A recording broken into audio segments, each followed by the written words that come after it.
안녕하십니까. 세종연구소의 정재웅 연구위원입니다. 사실상 이번 이 글에 있어서 제일 중요한 거는 먼저 이제 중국의 시진핑 1인 중심 체제와 중국의 꿈이 첫 장에서 말씀을 드리겠습니다. 왜냐하면 어쨌든 이제 중국이 시진핑의 신시대 중국 특색 사회주의 사상으로 표현되는 시진핑 시대가 본격적으로 개막이 되고 2049년까지 중국의 꿈을 실현하겠다라는 이런 어떤 중국의 국가 전략을 목표를 내세우면서 어떻게 보면 새로운 어떤 중국의 시대가 이제 시작이 되었다고 말씀을 드릴 수가 있겠습니다. 그래서 그러한 것들이 결국에는 미중 간의 새로운 전략적인 경쟁의 시작이 된 것이 아닌가라고 생각이 듭니다. 그래서 우선은 이제 중국이 시진핑이라는 어떤 강력한 리더십을 가진 1인 지도자가 등장을 했고, 시진핑을 중심으로 해서 이제 중국이 새로운 중국을 이제 만들어 나가겠다. 그리고 2049년까지 위대한 중화민족의 부흥과 중국의 꿈을 통해서 과거의 중국의 영광을 되찾겠다라는 것들을 이제 본격화함으로 해서 어떤 미중 간의 어떤 전략적인 경쟁이 본격화되기 시작한 것이 아닌가라고 생각이 듭니다. 우선은 그러한 부분이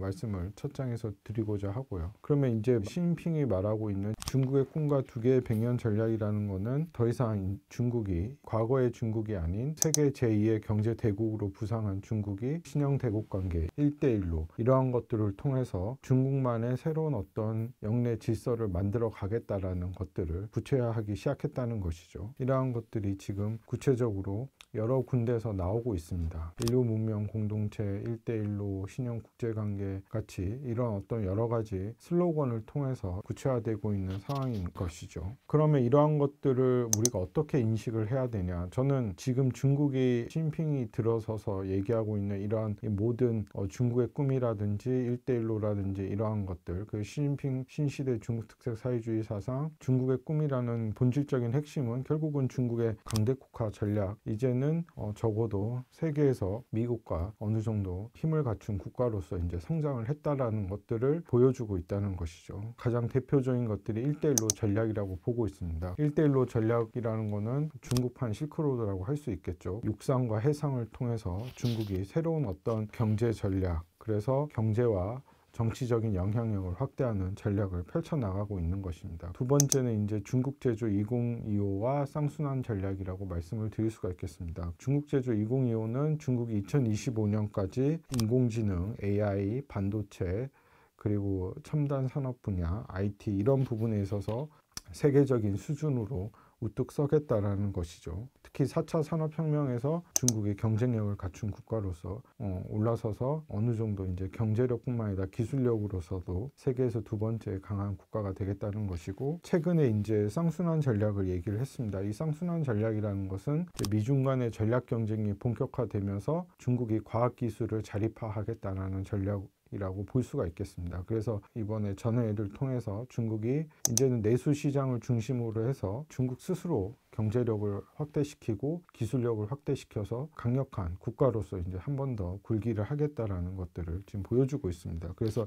일부에서는 이것이 신대장정이라고 얘기를 하고 있습니다. 그리고 세 번째는 이제 싸워서 이기는 강군의 꿈. 이제 경제력뿐만 아니라 군사력에서도 중국이 강한 군대를 만들겠다라고 얘기를 하고 있습니다. 핵심은 그런 겁니다. 이제 싸워서 이기는 군대라는 거죠. 과거처럼 이제 몸짓이 큰 군대가 아니라 우뚝 서는 데 필요한 경제력 플러스 군사력에 있어서 중국이 싸워서 이기는 군대를 통해서 강국으로서 위치를 매김하겠다라고 얘기를 하고 있습니다. 중국이 어떻게 보면 무기의 현대화, 군의 현대화를 하고 있고, 여러 가지 첨단 무기들을 개발하고 있고, 그리고 중국군의 개편 등을 통해서 중국이 지금 여러 형태에서 지금 강한 군대로 나서고 있다라고 볼 수가 있겠습니다. 19기 5중 전회에서도 2027년까지 적어도 세계적 수준의 강한 군대로 우뚝 서겠다라는 이러한 것들을 또 명시를 했습니다. 이제 이러한 것들을 본격화됨으로 해가지고 저는 이제 미중 간의 사실상 전략 경쟁이 본격화되는 것이 아닌가. 왜냐하면 중국이 국내 정치적으로 시진핑의 강력한 1인 집권 체제가 유지가 됐고, 확실하게 국내적으로는 모든 것을 이제 완비를 했다는 것이죠. 이제 이러한 것들이 결국은 미중 간의 본격적인 전략 경쟁이 시작이 되온 것이고, 지금 보게 되면 미중 간의 전략 경쟁이 크게 몇 가지 측면에서 나타나고 있습니다. 첫 번째는 무역 전쟁이죠. 이제 2018년 트럼프 정부 들어서면서 이제 격화되고 있고, 지금도 여러 가지 무역 전쟁에 있어서 상당 부분 많이 일어나고 있는 것이고, 이러한 것들은 아마 점차 확대될 가능성이 있겠습니다. 그리고 두 번째는 올해 들어서 이제 코로나19 출현과 이데올로기적 갈등의 충돌이 확산되고 있다는 것이죠. 금년 우한에서 이제 시작된 코로나19로 인해 가지고 지금 미중 간의 코로나를 두고 뭐 격렬한 논쟁이 이뤄지고 있고요. 그런 걸로 해서 미국에서는 최근에 이제 마이크 폼페오 국무부 장관뿐만 아니라 오브라이언 미 국가안보보좌관에서 연이어서 중국에 대한 강경 발언을 하고 있습니다. 그래서 중국과의 어떤 전면적인 전략 경쟁 그리고 이데올로기의 경쟁으로까지 지금 확산되고 있다는 것이죠. 이제 미국의 이러한 거에 대해서 중국은 최근에 이제 그 9월 3일 날 항일 승전 75주년 인민대회당에서 시진핑 국가주석이 중국 공산당을 왜곡하는 거에 대해서는 절대 용납하지 않겠다고 강경 대응을 얘기하고 있고, 또 10월에는 한국전쟁 또 기념회에서도 미국과의 이런 대결에서 절대로 물러서지 않겠다라는 걸 보여주고 있어서 앞으로 미중 간의 이 경쟁은 더욱더 치열해지지 않을까라고 생각이 들고요. 이제 세 번째는 홍콩 문제와 대만 문제라고 볼 수가 있겠습니다. 뭐 홍콩은 올해 들어서 이제 홍콩 보안법이 통과가 됐고, 홍콩 보안법 통과 이후에 지금 미국과 중국 그리고 서방 간의 갈등이 심화되고 있는 상황입니다. 그래서 홍콩 보안법 이후에 여러 가지 이제 서방 세계에서도 이 부분에 대해서 중국에 대한 문제를 제기하고 있는데, 어쨌든 중국은 홍콩 보안법을 통과를 시켰고, 이 보안법을 앞으로 지속적으로 하나하나 이제 이행해 나간다는 방침입니다. 그리고 이제 대만 문제 역시 최근에 일국양제에 대해서 미국이 약간 부정적인 반응, 그래서 미국의 고위 관료들이 이제 대만을 방문을 하면서 일국양제를 흔들기 시작했습니다.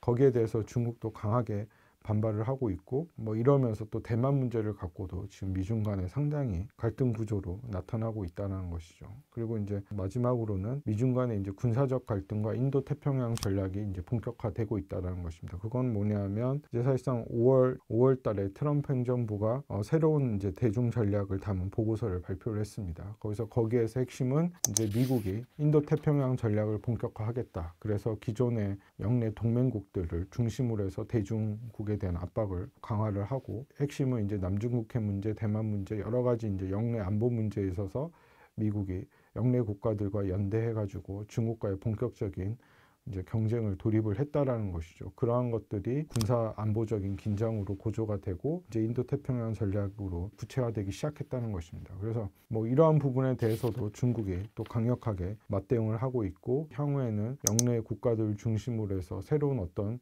군사적인 갈등, 군비 경쟁 양상으로 저는 흘러갈 가능성이 크지 않을까라고, 이제 이러한 상황 속에서 최근에 이제 바이든 행정부가 또 출연을 했습니다. 그래서 앞으로의 미중 관계는 어떻게 될까? 뭐 예측하기는 쉽지는 않겠지만 전반적인 상황으로 봤을 때는 미중 간의 전략적인 경쟁은 지속될 가능성이 있고, 이제 바이든 행정부는 특히 이제 가치와 인권, 이념 그리고 영내 국가들과의 동맹국과의 연대를 강화하고 있어서 아마 뭐 미중 간에는 새로운 어떤 경쟁 속의 협력 될 수 있는 새로운 어떤 미중 관계가 도래하지 않을까. 뭐 그렇지만 큰 틀에서는 미중 간의 어떤 경쟁과 갈등은 지속될 가능성은 크다라고 볼 수가 있겠습니다. 그래서 여러 가지 이러한 지금 미중 간에는 상당히 불확실한 측면에서의 어떤 도전이 지금 나타나고 있다는 것이죠. 이러한 것들이 결국은 우리 한국에 주는 시사점은 이 중국의 부상, 중국의 강대국화는 아마 지속될 것이고, 그러므로 인해 가지고 미중 간의 어떤 전략적 경쟁은 더 격화될 것입니다.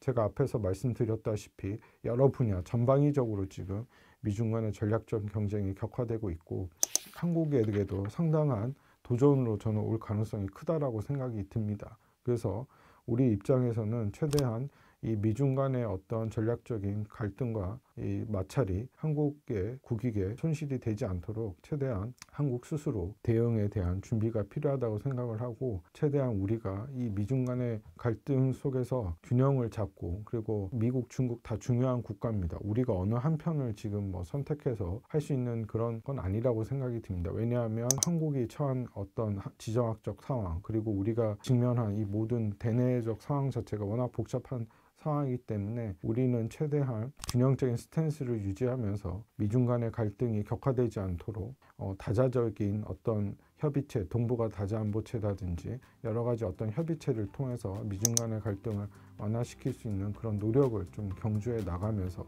생존의 공간을 모색을 하고 한반도의 불가역적인 평화를 유지할 수 있는 그러한 노력이 필요하지 않을까라고 생각이 듭니다. 이쯤에서 마치도록 하겠습니다. 네, 감사합니다.